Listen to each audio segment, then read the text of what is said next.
2018 Infiniti QX60 rear brake pads and rotors. Alright, jack it up and support it properly. Remove the rear tires, 21 millimeter for the lug nuts. Okay, now you need to come to the caliper. You got to remove 2 caliper slide pin bolts. You're only going to be able to remove one of them. Okay, 14 millimeter, break them loose with a longer 14 and then use your ratchet 14. Pull this top one out. This one's got the little bumper on it. Okay, loosen up the bottom one so it's totally loose. You won't be able to pull it out. Okay, so what you want to do is you take the caliper, pull the caliper out. It's nice and loose, and now it gives you a little bit more access to the caliper bracket bolts. These are 19 millimeter. So what you want to do is get a 19 millimeter wrench on there. And what you can do is you can hit it with a hammer and knock it that way. That way it breaks it loose. And then you can get your 19 millimeter ratchet wrench on there and loosen them up. Get the bottom one out, pull it out. Okay. And get the top one. Take the top one out. Now what you want to do is you want to remove both pieces together, and then you want to remove the bracket from the caliper. And there's the bolt for it. You just leave it in there.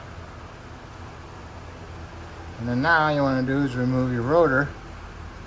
You might want to spray some penetrant around, let it soak, and then smack it with a hammer around the outside of it. The vibration breaks it loose.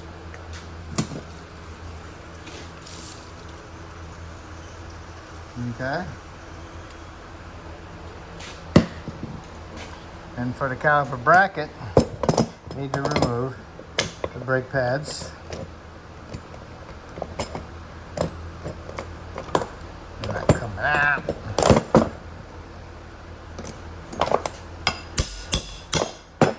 Okay, remove the hardware, bundle clips.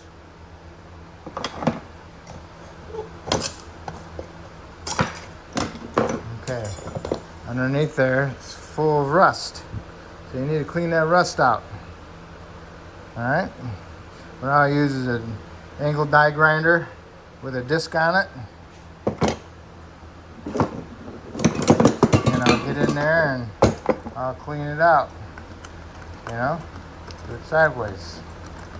Okay, that's what I'll use. If you don't have one, use a wire brush or a hacksaw blade or something to help scratch it and remove that rust. Because you don't want the rust in there, because the rust, what it does is expands underneath that hardware and puts tension on those brake pads and doesn't allow them to slide properly. Okay? So you need to clean that up. And then what you want to do is put some Seal Glide on your pins, shove your pins in there and move them around to help lube them up. Do not pack them full of Seal Glide. Okay? Okay, now been soaking a little bit, so what I'll do is I'll hit it. Get it vibrated loose. And it's coming. Not getting stuck on the parking brake shoes. If they're getting stuck on the parking brake shoes, then you have to pull out the plug and hit the adjusters. Okay? If you can't get one side off, then go do the other side. Maybe the other side will come off, and that way you'll be able to get an idea what it looks like in there. Okay? So now you got this surface here. You need to clean that surface up. Clean it up in there. If you got a worn out one of these, gets in there a little bit more better. And then I use the new one. Clean them up a little bit inside here like that. Okay? And after I get done with this one, then I'll get the one that goes on the studs. Clean them up with that. Okay?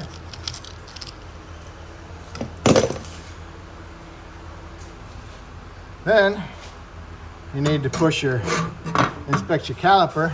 Make sure the caliper boot is not torn, and make sure it's not saturated with fluid, okay?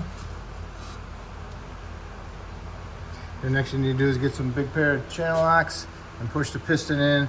If you don't have big channel locks, then use a big C-clamp and use a pad to squeeze it together with the C-clamp, push the piston in, okay? Hit it with a wire brush, clean it up a little bit. All right, caliper bracket, get it cleaned up. After I get them cleaned up, then I'll paint them. All right.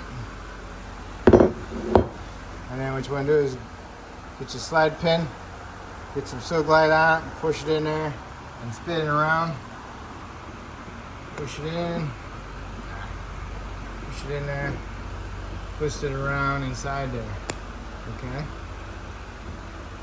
Do that a couple times on both sides. Okay. Push it all the way in and work that silk glide in there. Okay. And we're all set. I'm going to put a little bit of, hit them with a wire wheel, clean up the threads, put a little bit of anti-seize on the threads, and then I'm going to paint this one. I'll let it dry, and then we'll be ready for our hardware to go on it. Okay, time to put your abundant clip hardware onto your brackets. Make sure you get the correct ones because the gap is different in between them. And mine are the big gap, okay? Not the little gap. Okay, so I got these ready, all set. Also, I got my slide pin bolts ready to go over here. Ready to go, waiting. Okay. Next, I got my hub all cleaned up. Now what I do is I'll put a fine film of anti-seize around it, okay? And I'll put my rotor on there, but before I put my rotor on, I gotta wash it and get all the shipping oil off of it. Use soap and water, brake clean. I don't recommend brake clean because it's cold. And it shrinks the metal and locks that oil in it. So use some warm water, soap and water, some glass cleaner or something, okay? Okay, once you get your rotor off, you need to inspect your parking brake shoes, okay? Here's the material. Here's the backing plate part of the shoe, okay?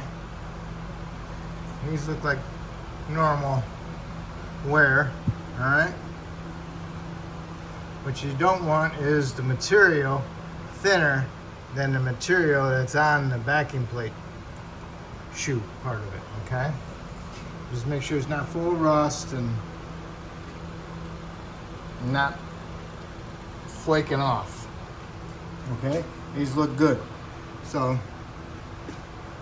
there you have it. All right, and right here's the adjuster. On the other side, looks the same, okay? Okay, rotor is on there. Make sure you get the little plug from the old rotor, push it in there. Put your caliper with its slide pin bolt into the bracket. Put the bracket around the rotor, get it lined up. Get your caliper bracket bolts in, get them started. Snug them up, torque them to 65 foot-pounds. And then now the next thing you need to do is get your brake pads. This is one with the indicator towards the rotation of the rotor. So have it go up on the inside. All right. So these pads, this acts like a little spring right here. That's one thing you need to be aware of. So when you put these in, get them in there, you want to push up against it.